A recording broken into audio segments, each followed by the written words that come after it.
নমস্কার, মাই থ্যাঙ্কফুল লাইফে আপনাদের সবাইকে স্বাগতম। আজকে বানিয়ে ফেলেছিলাম বেগুনি। মুচমুচে বাড়িতে তৈরি করা বেগুনি কার, কার পছন্দ? প্লিজ আমাকে কমেন্ট বক্সে জানাবেন। আপনারা আমাকে একটু সাপোর্ট করুন আর আমার ভিডিওটা ভালো লাগলে প্লিজ লাইক করুন, সাবস্ক্রাইব করুন আমার চ্যানেলটি। আমার চ্যানেলটির নাম মাই থ্যাঙ্কফুল লাইফ। তো প্লিজ আপনাদের যদি ভালো লেগে থাকে আমার চ্যানেলটিকে লাইক করুন, সাবস্ক্রাইব করুন। তো আজকে আমি ঘরোয়া উপায়ে বাড়িতেই বানিয়ে নিয়েছিলাম বেগুনি। বেগুনি গরম, গরম খেতে কিন্তু খুব ভালো লাগে। ঠান্ডা হয়ে গেলে অতটা ভালো লাগে না। কিন্তু আপনারা যারা বাড়িতে বানাবেন আমার আম কত মানে এইটুকুনি বলা যে গরম, গরম খাওয়ার চেষ্টা করবেন। খেলে কিন্তু খুব ভালো লাগে। তো আমি ১ম এ সরু, সরু করে বেগুনগুলোকে কেটে নিয়েছিলাম। তারপরে আমি বেগুনগুলোকে ০.৫ ঘন্টা নুন মাখিয়ে রেখে দিয়েছিলাম, কাটা বেগুনগুলোকে। তারপরে দেখুন আ আমি একটা পাত্রে বেসন দিয়ে তার মধ্যে একটু খাবার সোডা আর একটু নুন দিয়েছি।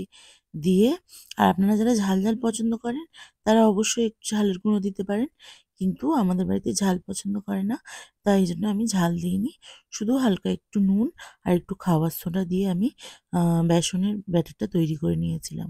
তো একটা, একটা করে বেগুনি ভেজে নিচ্ছি।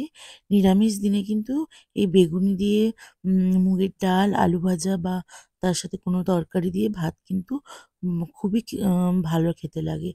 আর যদি সন্ধ্যেবেলা মুড়ি বা উম টিফিনের সঙ্গে ব্যবহার করা হয় এই বাড়িতে তৈরি গরম, গরম বেগুনি তাহলে কিন্তু জমে যায়।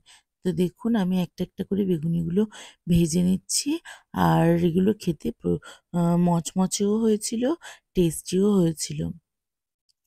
আমি যেহেতু এটা নিরামিষের দিনে দুপুরবেলা বানিয়েছিলাম ভাত দিয়ে খাওয়ার জন্য। তো আমি কিন্তু খাওয়া-দাওয়ার ঠিক ৫ মিনিট আগে মানে ভাত খাওয়ার আ তারপরে আমি গরম, গরম কিন্তু এটা ভেজে নিয়েছিলাম। ঠান্ডা হয়ে গেলে কিন্তু এর এত স্বাদ লাগে না। তো আপনারাও এভাবে বাড়িতে বানিয়ে ফেলুন গরম, গরম বেগুনি। আচ্ছা, আজকে ভিডিওটা আমি এই পর্যন্ত। ভালো লাগলে আমার চ্যানেলটিকে একটি লাইক করবেন, সাবস্ক্রাইব করবেন আর আমার চ্যানেলটিকে দেখতে থাকবেন। টাটা, আজকের এই পর্যন্ত। ভালো থাকুন সবাই।